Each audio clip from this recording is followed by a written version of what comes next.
यहाँ एक इंटरेस्टिंग बात बताऊंगा मैं।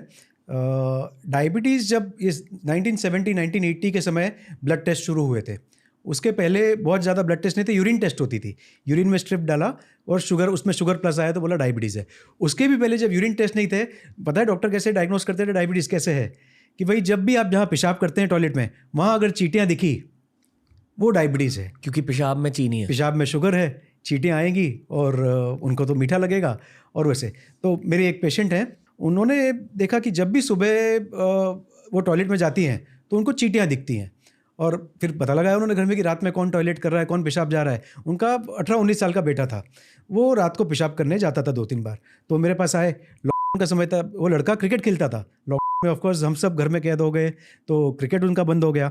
और ये स्विगी जोमेटो चालू होने से वो लड़के को चाइनीज़ खाने का बहुत शौक था।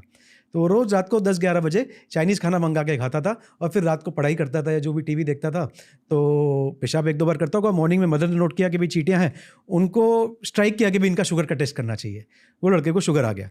घर मेरे पास लेके आई बेटे को। मैंने पूछा कि आप उनको चाइनीज़ क्यों खाने दे रही थी? आपको तो मालूम है, मेरे पेशेंट हैं, कि मालूम है आपको घर का खाना खाना चाहिए। तो बोलती है सर क्या बताऊँ, मैं तो 7-8 बजे उसको घर का पूरा खाना खिलाती थी, पूरा खाना बिठा के खिलाती थी घर का। उसके बाद रात को वो डिनर चाइनीज़ ऑर्डर कर लेता था एक और बार। मतलब वो 2 बार खाना खा रहा है रात का। तो this was a bit different, not funny, but एक अलग ये मौका था जब किसी माँ ने अपने बच्चे का डायबिटीज़ एक पुराने तरीके से, जो सालों पहले या दशकों पहले डायग्नोज होता था, पेशाब मतलब टॉयलेट में चींटियाँ देखने से, उन्होंने उस तरह से देख के डायग्नोज किया। अदरवाइज तो मालूम ही नहीं पड़ता। और अगर मालूम नहीं पड़ता है तो मैंने आपको बताया साइलेंट किलर है। ये तो धीरे धीरे आंखों पे, किडनी पे, हार्ट पे डैमेज कर सकता है। आजकल हम 20 साल 22 साल 25 साल में भी हार्ट अटैक देख रहे हैं। तो कहीं कहीं इसमें बाकी भी कारण होते हैं, बट डायबिटीज़ भी कहीं कहीं एक छुपा हुआ कारण है, जो आपके हार्ट के जो ब्लड सप्लाई है वहाँ पे अथेरोस्क्लेरोसिस करके एक है, जो वहाँ कोलेस्ट्रॉल जमा करता है, हार्ट के ब्लड सप्लाई को थोड़ा सा रोकता है, उस वजह से भी हार्ट अटैक होता है। मतलब टेक्निकली ऐसा लग रहा है कि डायबिटीज आपके बॉडी के लिए एटम बॉम्ब है। बिल्कुल बिल्कुल। टाइप 2 डायबिटीज के लिए स्पेशली बहुत वक्त लगता है और सब कुछ नष्ट कर सकता है आपके बॉडी के अंदर। बिल्कुल, बहुत सक्षम है सारी चीज़ें नष्ट करने में। और एक स्लो पॉइजन है, स्लो पॉइजन है। कैंसर होगा आपको अचानक मालूम पड़ेगा, of course will not go into that discussion, but यहाँ पे डायबिटीज़ एक स्लो पॉइजन है जो धीरे धीरे कितने बार, एक मैं एक और चीज़ याद करूँगा। एक पति है, मेरे वहाँ दरवाजे पर नॉक किया हॉस्पिटल में और अपनी पत्नी को हाथ पकड़ के लेके आए। पत्नी धीरे धीरे चल रही है, पहली बार मेरे पास पेशेंट आ रहा है, उन्होंने कुर्सी पे बिठाया। मुझे 2-3 मिनट लगे जानने में कि पत्नी की दोनों आंखें डायबिटीज़ की वजह से चली गई हैं। आंखें यंग 30 ऑड का कपल था, 30 साल 30 साल की उम्र रही होगी। और डायबिटीज़ आंखों पे भी असर कर सकता है। और इनफैक्ट कैटरैक्ट के बाद डायबिटीज़ इंडिया में अंधे होने का सबसे बड़ा कारण है, सबसे इंपॉर्टेंट कारण है। तो कैटरैक्ट तो क्या उम्र से होता है, सबको होता है। डायबिटीज़ ऐसी चीज़ जो प्रिवेंटेबल है। कैटरैक्ट आप रोक नहीं सकते, जो मोतिया बिंदु बोलते हैं हम जी, उसको आप रोक नहीं सकते। डायबिटीज़ को तो हम रोक सकते हैं। तो मुझे इतना दुख हुआ उनको देख के कि भाई हाथ पकड़ के लेके आ रहा है, आप इमेजिन कीजिए, पति और उनकी वाइफ की दोनों आंखें चली गई। बिठाया मेरे सामने, बोला सर इनको शुगर है और आप शुगर कंट्रोल कीजिए। मतलब बॉडी के कोई भी टिश्यू को डिस्ट्रॉय कर सकता है डायबिटीज। बिल्कुल। और लॉजिक वही है, उन टिश्यूज तक आपकी ब्लड शुगर पहुंच रही नहीं है क्योंकि इंसुलिन का प्रॉब्लम है। नहीं, वहाँ ज़्यादा ब्लड शुगर पहुँच रही है, ज्यादा ब्लड शुगर पहुंच रही है। अच्छा, मतलब हाँ, वो खून में तो शुगर है, नॉर्मली यूटिलाइज नहीं हो पा रही। हाँ, यूटिलाइज नहीं हो पा रही। मतलब एक नॉर्मल हेल्दी इंसान की बॉडी में शुगर पहुंचती है पर यूज हो जाती है। यूज हो जाती है, यहाँ पे यूज नहीं हो रही। तो आंख में जो पर्दा होता है, हम उसको रेटिना कहते हैं जी, वहाँ पे जाके शुगर छोटी छोटी ब्लीडिंग करती है, पहले छोटी छोटी ब्लीडिंग करती है। ग्लूकोज की वजह से ब्लीडिंग हो जाती है। बिल्कुल, क्योंकि जो ब्लड वेसल हैं वहाँ पे ब्लड वेसल में असर आता है शुगर का, और थोड़ा कोलेस्ट्रॉल का भी असर आता है। उस वजह से आंख के पर्दे में ब्लीडिंग हो जाती है। अब यहाँ भी एक प्रॉब्लम है कि छोटी मोटी ब्लीडिंग आपको दिखेगी नहीं। तो मैं एक चीज़ अपने सुनने वालों से कहना चाहूँगा कि अगर आपको डायबिटीज़ है, साल में एक बार आपको अपने आंख के डॉक्टर को दिखाना बहुत ज़रूरी है। एक मिनट, बायोलॉजिकली स्पीकिंग आप एक्सप्लेन कर सकते हो थोड़ा ज़्यादा कि शुगर वहाँ जाकर कैसे नष्ट कर सकती है आपके उस सेल्स को? बेसिकली वो ये कि आंख का जो पर्दा है वहाँ पे जाके छोटी छोटी ब्लीडिंग हो जाती है, और वो उसको भी प्रॉब्लम ये है कि आपको मालूम नहीं पड़ेगा। आप बोलेंगे मुझे तो सब सही दिख रहा है। वो ब्लीडिंग इतनी छोटी होती है कि खाली एक ऑफ्थल्मोलॉजिस्ट, आंख के स्पेशलिस्ट, आंखों में पर्दे में स्पेशल कैमरे से देख सकते हैं।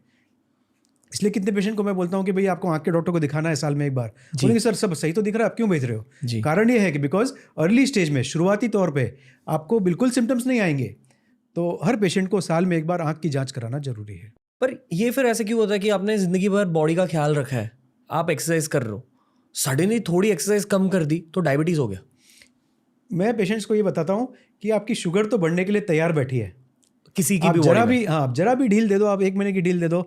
अब मैं अपने पेशेंट से बात करता हूँ तो जिनको ऑलरेडी डायबिटीज़ है, जो बढ़िया रिपोर्ट के साथ आ रहे हैं, HbA1c जो मैंने बात की थी 6 आया, 6.5 आया, तो बहुत खुश होते हैं पेशेंट कि सर आपने कंट्रोल करवा दी। मैंने बोला मैंने नहीं करवाई है, मैंने जो आपको बताए थे बदलाव आपने किए हैं, आपने शुगर कंट्रोल किया। आई ऑलवेज से दिस, मैं पेशेंट्स के ऊपर ही सारा क्रेडिट देता हूँ, क्योंकि वो इंपॉर्टेंट है पेशेंट को समझने को। बिकॉज वहाँ प्रॉब्लम क्या आती है कि जरा सी आपने ढील दी, 15 दिन अपन गाँव चले गए, 15 दिन घर में त्यौहार आ गया, शादी आ गई, शुगर तो बस बढ़ने के लिए तैयार बैठी है। सर बुढ़ापे में सबको डायबिटीज होता है क्या? सबको नहीं, बट एल्डरली में अगर आप परसेंटेज वाइज देखेंगे तो उम्र के साथ डायबिटीज़ की रिस्क बढ़ जाती है। बिकॉज उसका कारण वही है कि जब आप 80 साल के हैं, 85 साल के हैं, आपका पैनक्रियास धीरे धीरे थकता है, इंसुलिन प्रोडक्शन भी थोड़ा कम होता है। जो आपके जवानी में 40 साल की उम्र में, 30 साल की उम्र में जो इंसुलिन प्रोड्यूस हो रहा था, आज 80 साल की उम्र में उतना नहीं हो पाता है। और भी बाकी कारण होते हैं उम्र के साथ, तो उस वजह से भी डायबिटीज़ आती है। बट अगर आपने शरीर का अच्छे से ध्यान रखा हो, डाइट एक्सरसाइज अपना मेंटेन किया हो, योग आप अगर करते हो, वॉकिंग अगर आप करते हो, तो हो सकता है कि आए भी ना। और अगर आएगी तो उतनी नहीं आएगी कि भाई 4 गोलियां मुझे देनी पड़ रही है या इंसुलिन देना पड़ रहा है। हो सकता है कि सिर्फ डाइट और वॉकिंग से मैं कंट्रोल करवा दूं, थोड़ा सा बढ़ा के, या हो सकता है एक ही गोली, नाम की गोली से मैं कंट्रोल करवा दूं।